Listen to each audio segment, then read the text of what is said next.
Bonjour à toutes, bonjour à tous. Bonjour. J'espère que vous allez bien. Déjà, premier petit exercice. Qui, par applaudissement, était présent hier pour cette première journée? Est-ce que tu veux demander pour la soirée aussi? Qui était présent à la soirée aussi par applaudissement? Ok. On a passé en tout cas une journée, une soirée assez extraordinaire. Vous étiez plus de 300. On a fait des belles photos. Il y a eu beaucoup de sourires, beaucoup de contenu, 11 conférences et on réattaque aujourd'hui. Greg. Absolument. Ceux qui ont vécu hier connaissent l'intensité de cette journée. En gros, timer très précis, 30 minutes de conf, ça s'arrête, la musique remonte, et 5 minutes. Donc ça veut dire que si vous voulez un café, c'est très rapide, et 5 minutes après, ça revient et ça repart. Donc voilà, c'est un peu intense, mais tout le monde a vécu ça très positivement hier, je crois. On n'a pas eu beaucoup de plaintes. Et les confs étaient de très bon niveau. Je pense que ce sera au moins aussi bien aujourd'hui.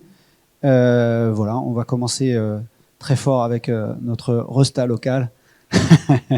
Je le mets en confiance direct. N'hésitez pas à continuer à partager vos impressions, vos questions en utilisant le hashtag 021 Nantes. Et puis on sera ravis de relayer aussi vos photos et vos meilleures citations sur ces belles paroles. Allons-y, première conférence. Michael et Mathieu.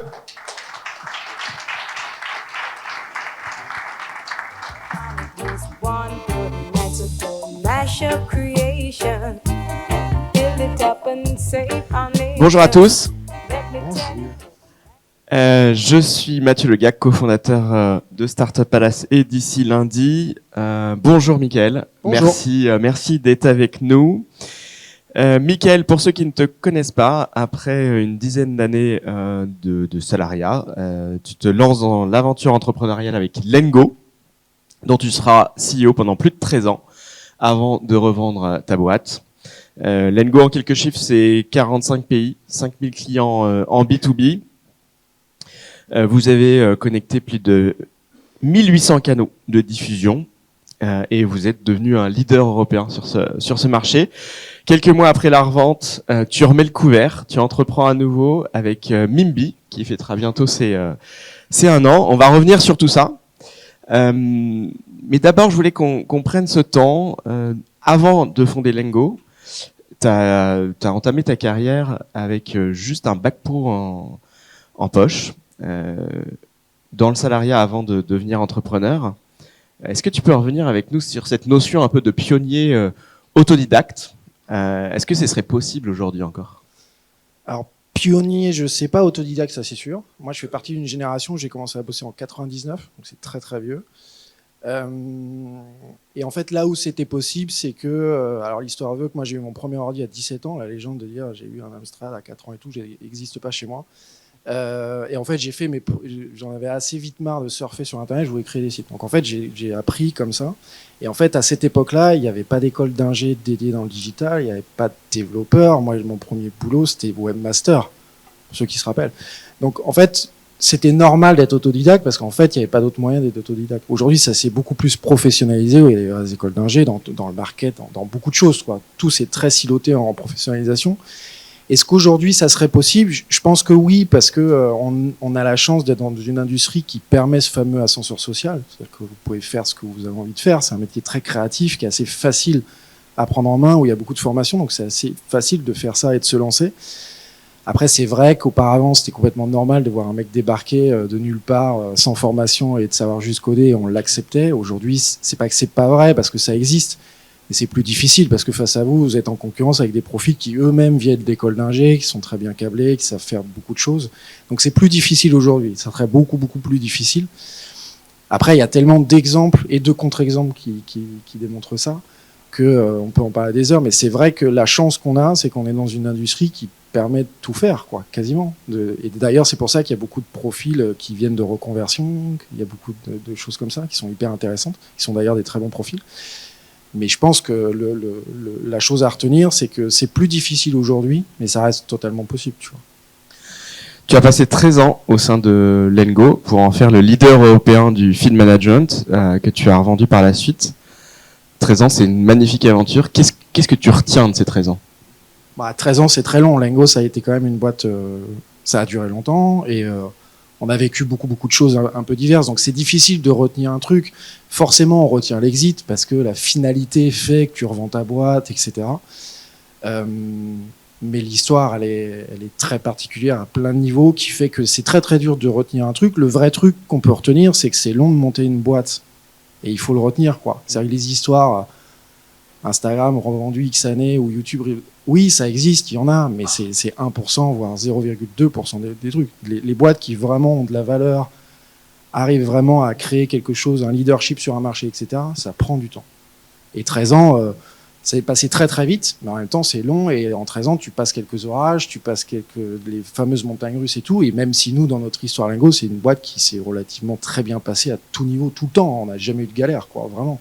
Il y a des galères tout le temps en entrepreneuriat. On n'a jamais eu de truc où on était inquiet pour la boîte, ou etc.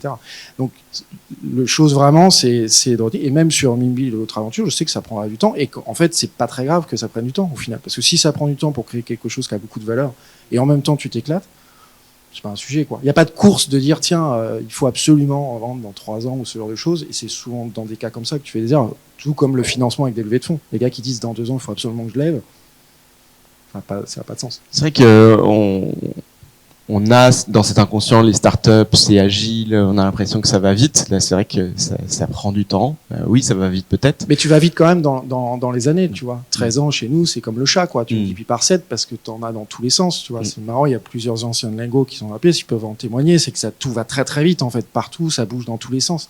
Donc, tu as un mélange de longueur et de prendre le temps pour créer des choses, mais en même temps, dans ces steps d'années, tout va très vite tout le temps et ça bouge énormément. Donc c'est vraiment le juste milieu à trouver, et c'est aussi toujours naviguer avec ça, parce que justement la faculté d'être réactif dans la longueur pour prendre les bons trains fait que tu prends souvent les bonnes décisions, qu'à la fin tu arrives à créer quelque chose de cool, quoi.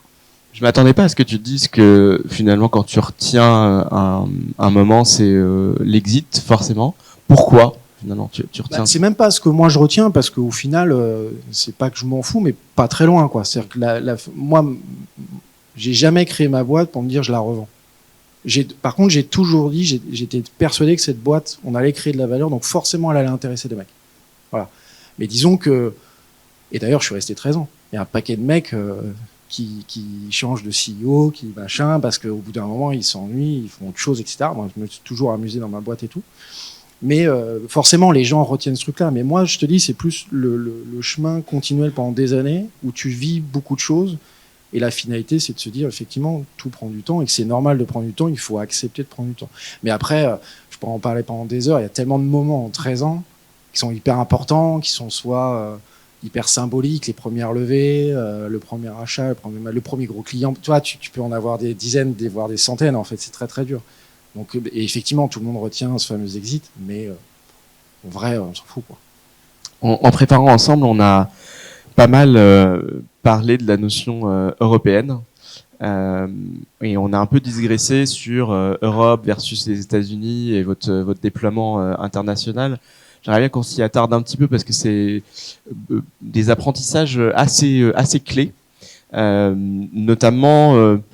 Tu défendais l'Europe versus un peu les US, et d'aller chercher finalement des places de second rang aux États-Unis versus être leader européen. Pour toi, c'est plus important. C'est pas trop ce qu'on voit forcément dans l'écosystème. Souvent, on entend parler, allez, go aux États-Unis. D'ailleurs, vous avez ouvert un bureau à Montréal assez tôt justement pour faire ce jump sur les États-Unis. Est-ce qu'on peut revenir un peu sur tout ça? Alors, déjà, il faut se remettre dans un contexte qui n'est pas celui de 2024, qui est 2009, 2010, 2011, qui est totalement différent au niveau international. Moi, j'ai toujours dit que les US, j'adore aller aux US en vacances, mais jamais pour bosser, quoi. Et j'ai dit toujours une deuxième chose, c'est que ça m'intéresse pas d'être numéro 2 ou numéro 3 aux US, je préfère être leader européen. Et je pense que Lingo n'aurait jamais été acheté si on était numéro 2 ou numéro 3 aux US, même si on faisait 500 millions d'ARR. Jamais. Ça n'intéresse personne d'avoir un second rang. Jamais. Moi, j'ai racheté des boîtes après. Je m'intéressais pas au numéro 2 ou numéro 3. Ou alors, je l'achetais à la case parce que je savais que je pouvais pas me payer le truc le meilleur, etc. Donc, en fait, moi, très tôt, je me suis dit, si on est leader en Europe, on aura beaucoup plus de valeur que de se lancer aux US, de cramer énormément d'argent, parce que les exemples de boîtes françaises, même européennes, qui ont réussi aux US, honnêtement, je vous mets en défi de m'en trouver 5. Sur leur leadership, j'entends. C'est vraiment prendre une place. Il y a eu un Criteo, il y a un Content Square aujourd'hui, il y a un Dataiku, mais à coût de centaines de millions de dollars d'investissement, dans la douleur pour certains, etc. Donc j'ai toujours dit, si on est leader sur ce terrain, on arrivera à créer de la valeur parce qu'en fait, on aura réussi à craquer quelque chose qui est hyper compétitif aussi, parce qu'aux US, il y a très peu de compétition. Hein. C'est un marché qui est très profond, mais il y a très très peu de compétition sur les acteurs, ou alors ils sont plus petits. C'est le fameux 80-20. En Europe, c'est plus difficile. Il y a beaucoup d'acteurs qui sont très forts dans beaucoup de pays, en fait. Et je pense bien nous en a pris, parce que si les propositions d'achat de Lengo et la finale avec un private equity américain, pour rappel, hein, qui pèse 12 milliards, c'est parce qu'on était leader européen et que du coup, ils disaient, vous avez réussi à craquer un truc que personne n'a réussi à craquer, et surtout pas les Américains. Nous, notre gros concurrent américain coté au Nasdaq faisait 10 fois plus de chiffres que nous, mais faisait quasiment 2 fois moins de chiffres que nous en Europe. En fait, ça illustre bien la difficulté pour les Américains d'aller sur un terrain européen. Donc si on arrive à craquer ce truc-là, encore une fois, on a beaucoup plus de valeur que oui, d'être dans l'espèce de fantasme de dire ça se passe dans la vallée et tout. Quand vous connaissez les US, vous vous rendez compte que c'est pas vrai et que c'est extrêmement compliqué, quoi. Surtout pour des Européens. Tu vois, vraiment. Et du coup, c'est quoi les secrets, les ingrédients de la recette pour devenir leader européen? Nous, ce qu'on a fait en 2000, en fait, l'histoire, c'est qu'on lève avec Alven, et c'est marrant, hein, notre fameuse série A de Lengo. Alors, c'était pas normé à cette époque-là, mais c'était 1,2 million. Mimbi en précide au bout de 3 mois 1,5 million.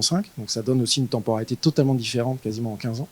Et en fait, la thèse était de se dire, la boîte est extrêmement puissante en France, on va répliquer le modèle pour aller en Europe. Moi, j'avais toujours dit, il faut être leader sur son terrain avant d'aller à l'extérieur. Et ça, c'est souvent une erreur, en fait. Alors, tu as des contre-exemples, encore une fois, où il y a des gars ils ont tellement de marché potentiel ailleurs qu'ils y vont. Mais je pense que c'est des gens qui auraient dû se lancer pas en France, dans leur propre marché, mais dans un autre pays. Et ensuite, on s'est dit, il y a 2 stratégies. Il y a la stratégie classique de dire, on est français, on va aller en Allemagne, parce qu'en Allemagne, c'est le 2e plus gros. Et puis ensuite, on ira en Espagne, puis ensuite, on ira au UK, et puis ensuite, machin. Moi, ce que j'ai dit, c'est on lève des fonds. En 10 mois, on lance 15 pays, et on étouffe la concurrence, en fait. Et en fait, cette stratégie, c'était de se dire, vu que le marché européen est très fragmenté sur les clients, il est aussi très fragmenté sur la compétition. C'est-à-dire qu'en fait, en Allemagne, vous avez des mecs aussi bons, voire meilleurs que vous, en Espagne, en Italie, etc.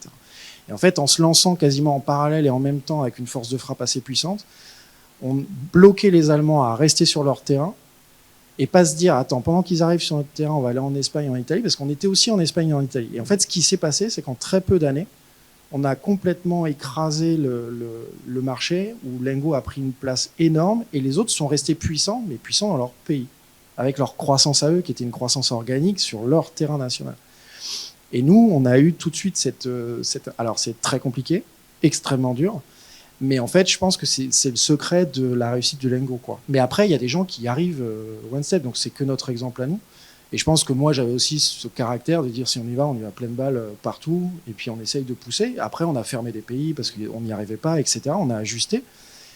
Mais très vite, on a tout lancé from scratch. Et quand on est un Lengo, ouvrir un pays, ça veut dire quoi? C'est des équipes sur place? Alors, nous, justement, on s'était dit, moi, je viens de l'école de Leguide, hein, j'ai travaillé chez leguide.com, c'est un comparateur de prix, etc. Et en fait, à l'époque, c'était un peu l'auberge espagnole, c'est qu'on avait, nous, ce qu'on a fait, c'est qu'on a recruté des natifs à Paris, mais basés depuis Paris, mais natifs complètement, sur leur propre zone géographique, plutôt que d'ouvrir des bureaux un peu partout, pour 2 raisons majeures. La première, c'est que ça coûte hyper cher, et la deuxième, c'est que j'avais pas envie de passer ma vie dans un avion.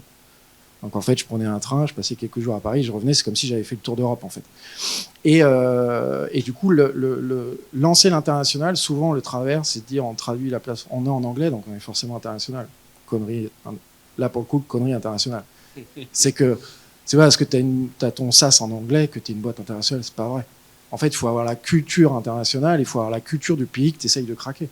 Nous, quand on a lancé l'international, je me rappelle, la Suédoise nous disait attention les gars, nous en Suède, on n'appelle pas les gens. Et nous, on se disait, mais en fait, comment tu veux qu'on ait des clients si tu fais pas du call-call, quoi. Et tu vois, on poussait comme ça. Et en fait, elle disait, non, mais culturellement, les gars, il ne faut pas faire ça.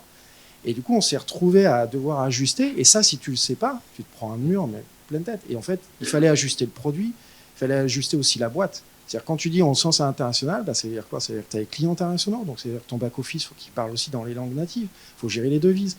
Voilà, en fait, c'est un impact pour la boîte qui est colossal. C'est pas juste traduire sur Google Translate et dire c'est on est international. T'as le market qui va, t'as la compréhension du marché, t'as la compréhension de la compétition, tes concurrents, etc. Et souvent, c'est cette erreur-là qui est faite. si on y va, il faut vraiment y aller sur toute la boîte et pas uniquement ton produit, de se dire oh, c'est cool, c'est en anglais quoi. On traduit la doc et c'est bon quoi. Mais c'est ça qui est dur, je pense, sur le marché européen, et c'est pour ça que parfois on regarde le marché US, parce que au moins c'est un pays, quoi. Ouais, mais on va dans la facilité, on se dit c'est un pays, parle anglais, tout va bien, etc. Sauf qu'en fait, tout le monde a une complexité. Là où c'est vrai, c'est que l'Europe, il y a plusieurs langues, mais c'est aussi, encore une fois, ce qui fait la valeur. Donc si vous réussissez quelque chose qui est très compliqué que personne n'a réussi. Alors, en fait, c'est un vrai défi, mais le jeu en vaut la chandelle, quoi. Parce que, encore une fois, d'aller aux US, oui, vous allez réussir et tout, c'est cool. Vous allez faire une belle boîte, mais c'est très très rare les exemples de mecs qui ont racheté, et encore plus, racheter un numéro 2 qui vient pas des US et tout, c'est très particulier. En M&A, il y a quand même des règles d'or où tu t'achètes un local parce qu'il a une zone géographique, et tu t'achètes un gars qui te pèse un peu et tout. Sinon, tu rachètes un asset technologique. Mais voilà, on commence à rentrer dans les oui, si, alors, qui réduisent l'exit de manière très très forte en tunnel. On passe 13 ans dans une boîte, c'est sa boîte. Qu'est-ce qu'on ressent une fois qu'on vend sa boîte et qu'on va plus au bureau? Déjà, tu as écouté le podcast, il faut savoir que moi j'ai vendu Lengo en année de Covid. Moi j'ai passé une année de Covid 2020 à gérer le Covid au niveau interne de la boîte, business, et j'ai fait un roadshow de vente. Je vous laisse imaginer l'année. Confiné.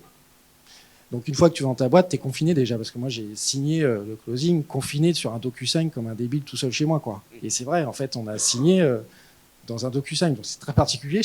Pour le coup, je m'étais pas imaginé ça en vendant ma boîte. Moi, je m'étais imaginé le truc avec mon stylo, voilà, en champagne, dire ah c'est super. Je l'ai pas vécu, donc qu'est-ce que tu ressens en fait? C'est marrant parce que justement, pourquoi je dis ça, c'est qu'en fait, moi, je suis descendu de mon bureau, j'ai dit à ma femme, ça y est, c'est signé, et je suis allé bosser parce qu'en fait. Tu vois, tu sais, non, mais tu célèbres pas le truc, t'es chez toi, t'es là, tu fais bon, on va en réu, quoi. Voilà, c'est fait, salut. Et en fait, c'était hyper cool parce que c'est exactement ce que je voulais, c'est que je voulais que ça change tout, mais que ça change rien. Et du coup, moi, ça a rien changé, même pour les équipes. Moi, on a choisi collectivement avec les C-Level, mais j'ai choisi Marlene parce que ça changeait rien. On remplaçait X fonds par un gros fonds plus gros. Donc même pour les équipes, c'était hyper transparent. On leur a annoncé ça, ils ont dit ok, c'est pas qu'ils voyaient pas la différence, mais moins qu'une fusion avec un autre gars, etc., qui sont plus impactantes pour les équipes. Donc pour moi, ça n'a pas beaucoup changé les choses, quoi. Même si ça change tout, effectivement. Quelques mois plus tard, tu lances Mimbi. Lengo, c'était une magnifique réussite. Tu passes de 300 collaborateurs à 2. Qu'est-ce qui t'a, justement, on est dans 0 to 1, qu'est-ce qui t'a motivé de repasser de 0 à 1? Alors après, ce qui est sûr, c'est que d'une, j'étais trop jeune pour arrêter de bosser. Et deux, je m'étais toujours dit que je prendrais une pause. J'ai eu une petite fille en même temps, donc forcément il y a eu la pause qui est arrivée, mais je m'étais toujours dit que de toute façon j'allais relancer un truc. Après, la genèse de Mimbi, c'est que c'était une thèse qu'on avait regardée avec Lengo, avec Fred, mon associé, qui gérait justement chez Mimbi, qui gérait justement les sujets stratégiques et menés avec moi chez Lengo pour racheter une boîte dans cette thèse du retail média. Et ensuite, quelques mois plus tard, quand tous les deux on est sortis de Lengo, on s'était dit tiens, il y a peut-être quelque chose à faire. C'est Frédéric qui est venu en me disant écoute, c'est peut-être tôt, mais il y a un truc à faire, quoi. Et qu'est-ce qui m'a motivé? Je pense que c'est un mélange de plein de trucs, et je commençais globalement un peu à m'ennuyer quelques semaines après, à m'arrêter, parce qu'au bout d'un moment, quand vous passez de 0 à 1, de 1 à 0, c'est quand même pas évident, c'est sympa au début, mais vous dites, bon, qu'est-ce que je vais faire? Et puis le marché est tellement gros, et puis c'est quelque chose qu'on connaît, le faire avec Fred, c'était hyper intéressant et hyper important pour moi, donc forcément, il y a un mélange de plein de trucs qui fait que cette espèce d'instinct de founder qui dit, là, il faut y aller, qu'en fait. Et du coup, si on n'y allait pas maintenant, peut-être qu'on n'y serait pas allé et tout, mais je pense que c'est l'instinct d'entreprendre et de se dire tiens, j'ai envie de faire des trucs de même. Et surtout le côté, j'ai toujours été hyper nostalgique des 2-3 premières années de Lengo où tu vas hyper vite, t'as vachement de vélocité, et c'est surtout à ces moments-là que tu vas vite en fait, parce qu'après tu vas plus, quand t'as des centaines de gars, t'as beaucoup de clients et tout, on a beau dire ce qu'on a envie de dire, tu ralentis forcément. Et du coup, de retourner un peu hands-on, de vraiment faire la popote, d'aller servir en salle, etc., c'est quelque chose qui me manquait pas mal et que je trouvais hyper cool, en fait. De refaire de mes mains. Moi, chez Lengo, à la fin, je bossais avec 3-4 personnes dans la boîte et que je passais ma vie en réunion à faire des trucs. Donc, c'est sympa, mais des fois, le soir, je me disais, qu'est-ce que t'as fait? Et c'est assez vrai, en fait.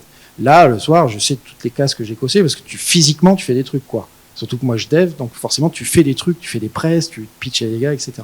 Et du coup je suis content de retrouver ces trucs-là qui sont hyper importants parce qu'on le perd, quand tu montes une boîte, au fur et à mesure tu le perds forcément. Et qui est naturel en plus, c'est nécessaire certaines fois. Et justement, il y a un moment, tu avais fait un podcast en disant, mais je sais pas si je vais y arriver parce Ouais, que je suis manager de 300 personnes. Et... C'était une vraie question que j'ai même posée à Fred, c'est peut-être la première. Je lui dis, en fait, il faut qu'on valide si on sait encore faire. Parce que c'était une vraie interrogation, tu vois. Est-ce que tu as envie déjà? Ouais, ok, j'ai envie de le faire, mais entre avoir envie de faire un truc et réussir, on a tous envie d'être pilote de Formule 1, mais on se balade avec notre Mégane, hein, tu vois.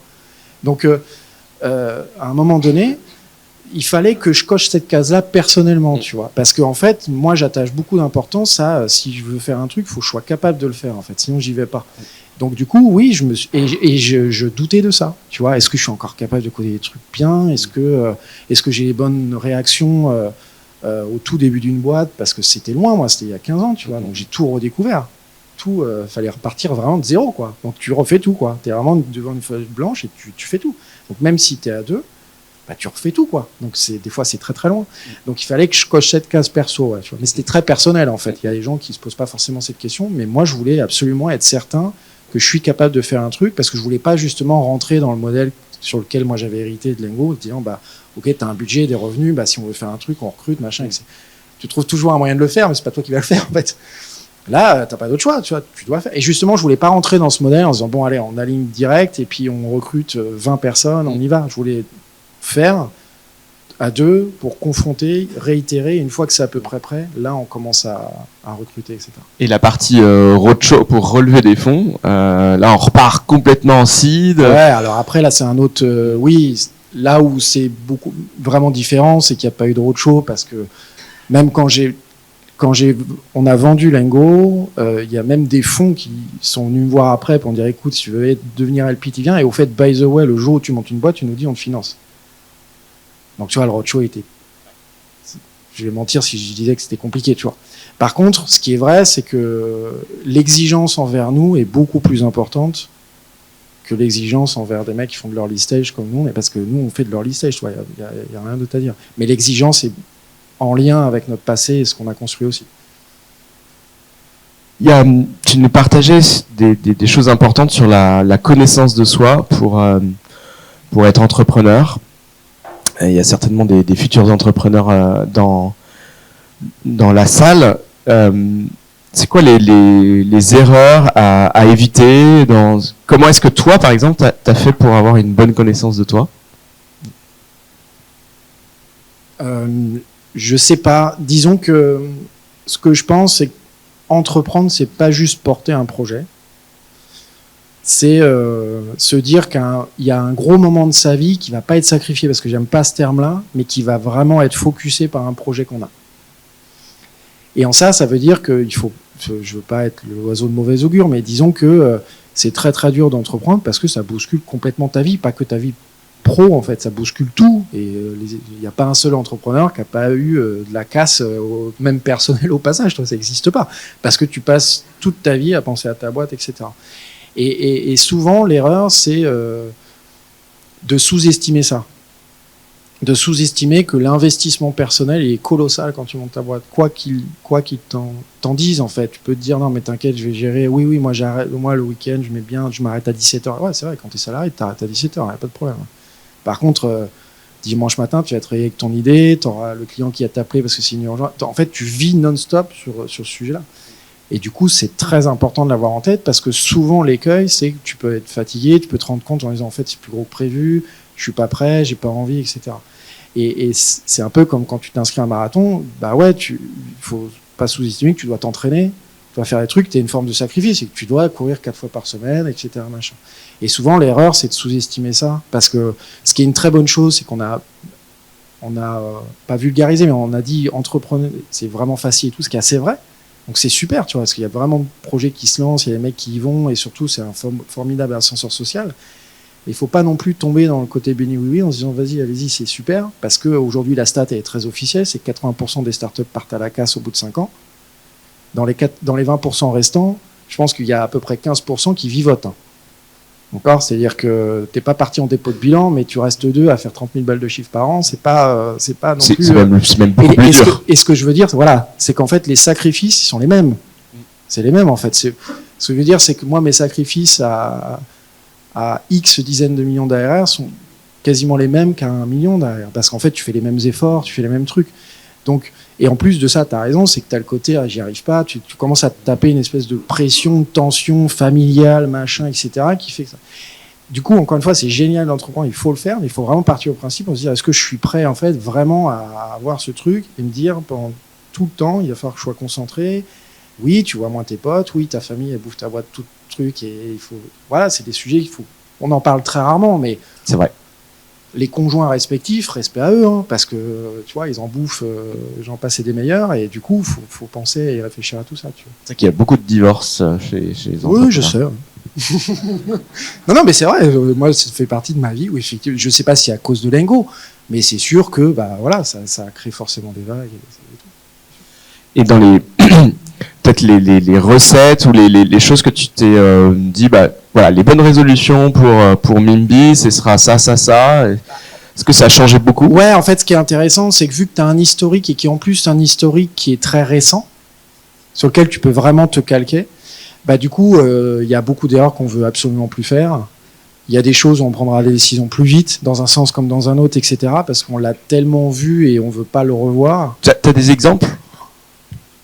Ouais, en plus, tu te remets dans un mood où tu te dis, en fait, tu as pas le temps de pousser très très loin, donc quand il y a un doute, il n'y a plus de doute. Quand on doit lancer quelque chose, le X, c'est pas le Y, etc. Et en fait, là où avant tu pouvais un peu déborder, c'est que même si toi t'imposais ça, t'avais tes équipes qui disaient, non, t'inquiète, ça passe et tout, donc t'es toujours un peu dans le consensus.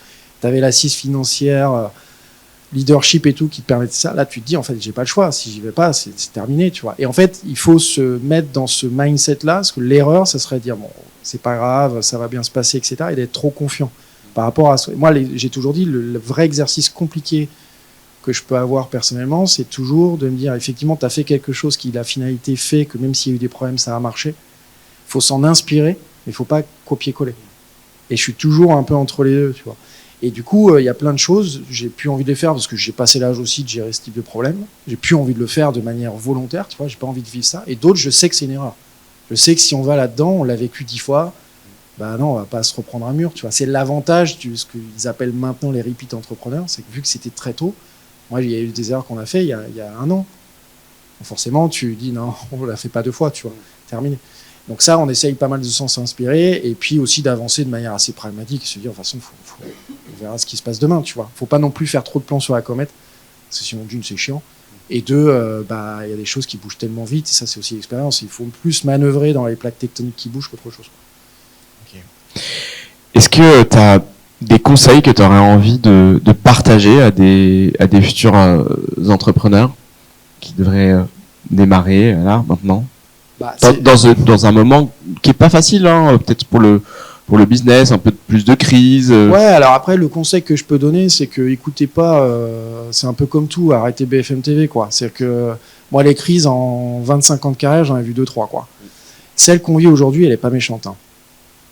C'est juste un réajustement de ce qui est en train de se passer, où en fait l'exigence est un peu crantée par rapport à ce qui se passe.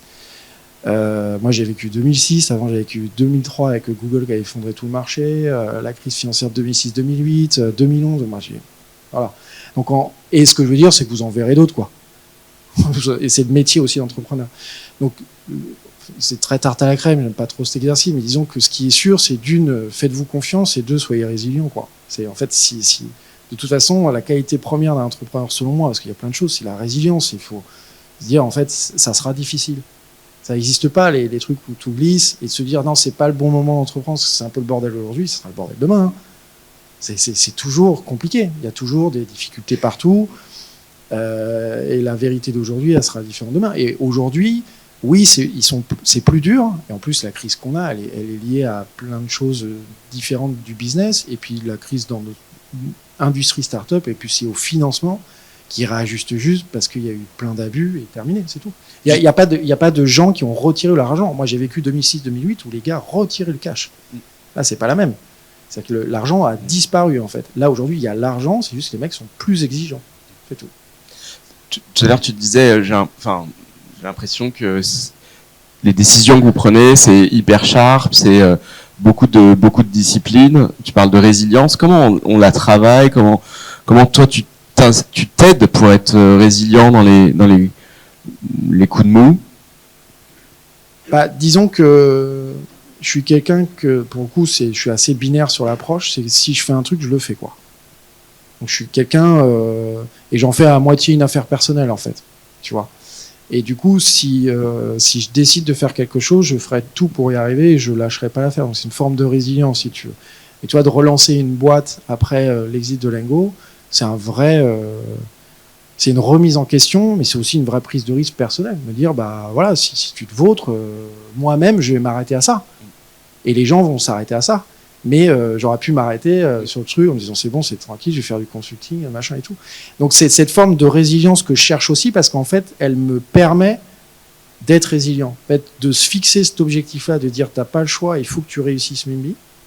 Et je parle même pas du truc financier, c'est plus dire je veux être leadership sur ce marché-là, fait que tu deviens résilient en fait.